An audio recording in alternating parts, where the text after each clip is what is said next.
Don't you love it when arrogant egomaniacs are hoisted on their own petards? FBI Director James Comey and Deputy Director Andrew McCabe now know the pain of those petards. The Department of Justice is investigating Andrew McCabe now after an Obama-appointed IG made a criminal referral.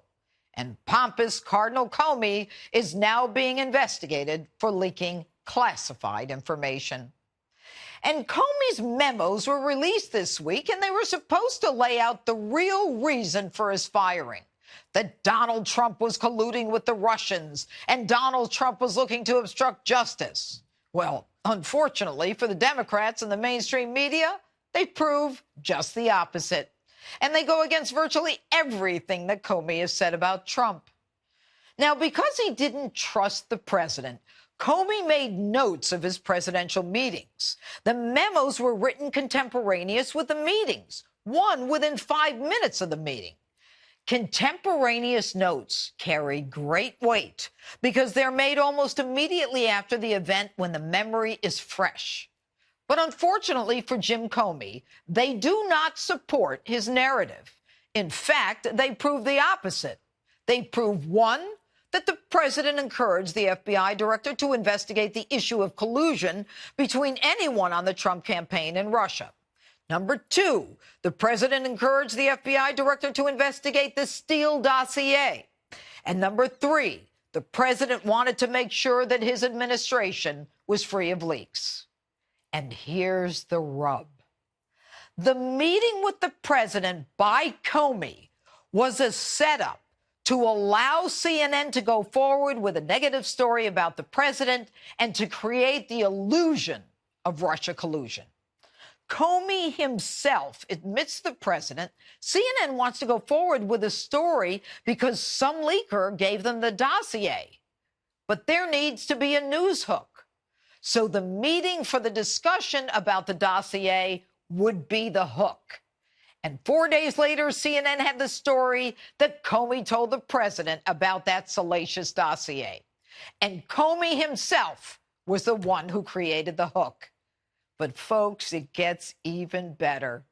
James Clapper, the man I told you last week that Jim Comey said he admires most in government, who we already know is a liar based on his "we don't spy on Americans," well, not wittingly at least. Clapper told Comey to meet with the president to speak about the dossier. Comey is dumb enough to admit it in the memo. He then says, this is Comey speaking, "I then executed the session exactly as I had planned. I said the Russians allegedly had the tapes involving him and prostitutes in Moscow so that they could lend credence to the hyped-up Russia collusion investigation." Trump, however, interjects, saying there were never prostitutes. Comey lied and said the FBI is keeping a close hold on that dossier, so there would be no excuse for it to expose this story. So let me make it real simple. Clapper tells Comey to meet with the president to alert him about the prostitutes, which is a pretext to create a news hook so that CNN can leak the story about the prostitutes. But once Comey is fired, he decides he's going to leak information to get to the New York Times now that the Department of Justice is looking at that leak of classified information.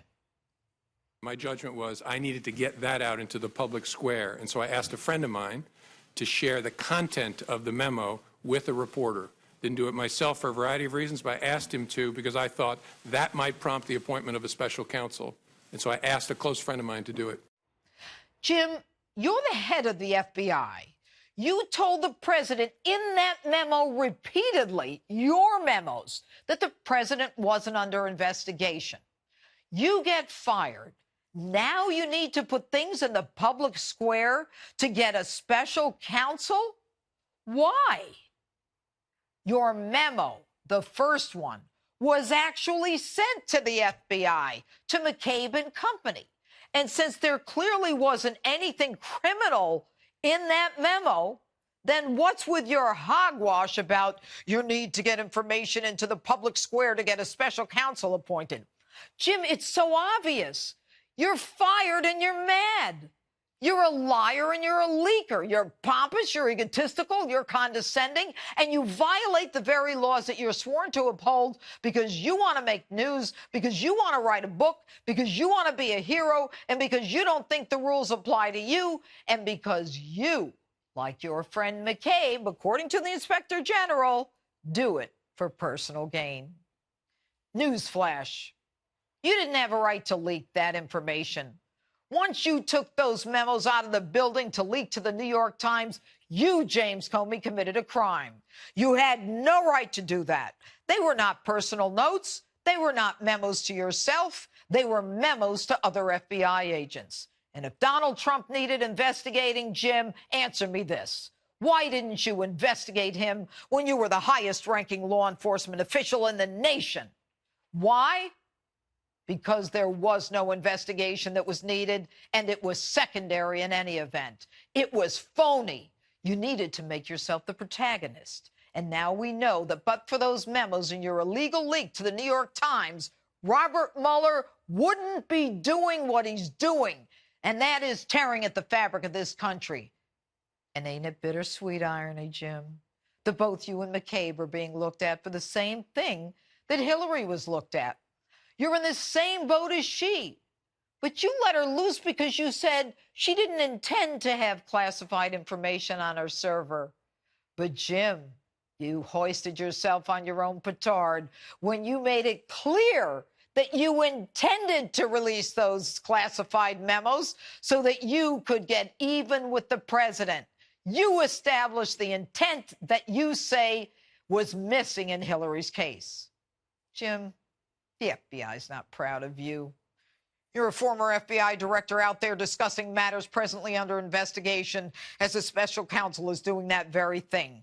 Where do you come off publishing a book about issues under investigation, even admitting that what you leaked was secret and therefore classified? But you protest. I don't do sneaky things. I don't leak. I don't make weasel moves. Jim, are you schizo? On the one hand, you lie to the president that you don't leak, and the whole point of the memo was to leak it. And now on your book tour, you say, it's true. I am a leaker. And Jim, you're a political operative too. You wanted Hillary Clinton to be president. You even changed the definition of the law to let her get away with it. And you played along with Loretta Lynch so that she could get away with it. Do you think we'd be a lot better off with Hillary Clinton as president than Donald Trump?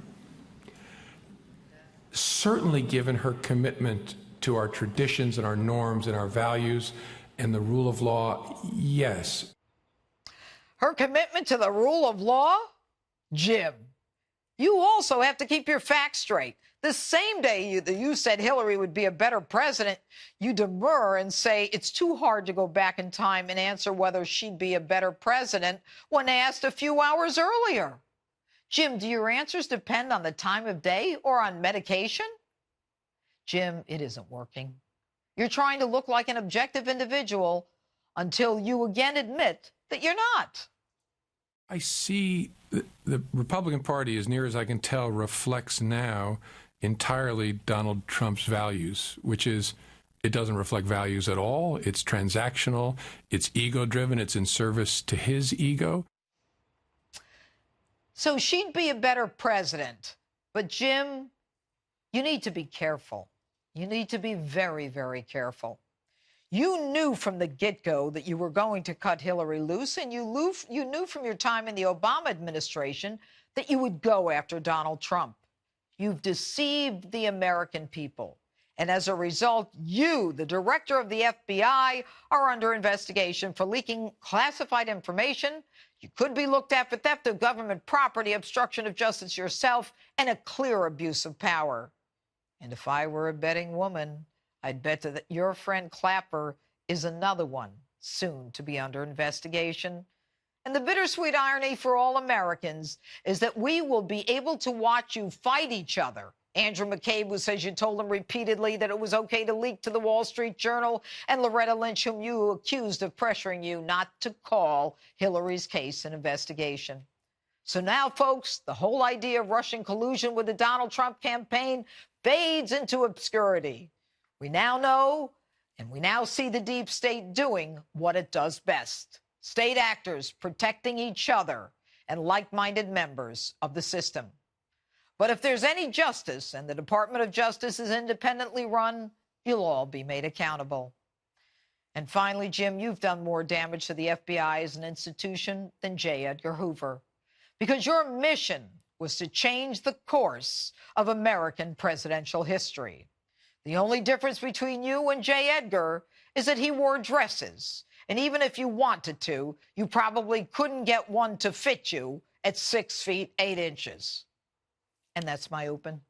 Tell me what you think on my Facebook, Twitter, and Instagram, #Judge Jeanine.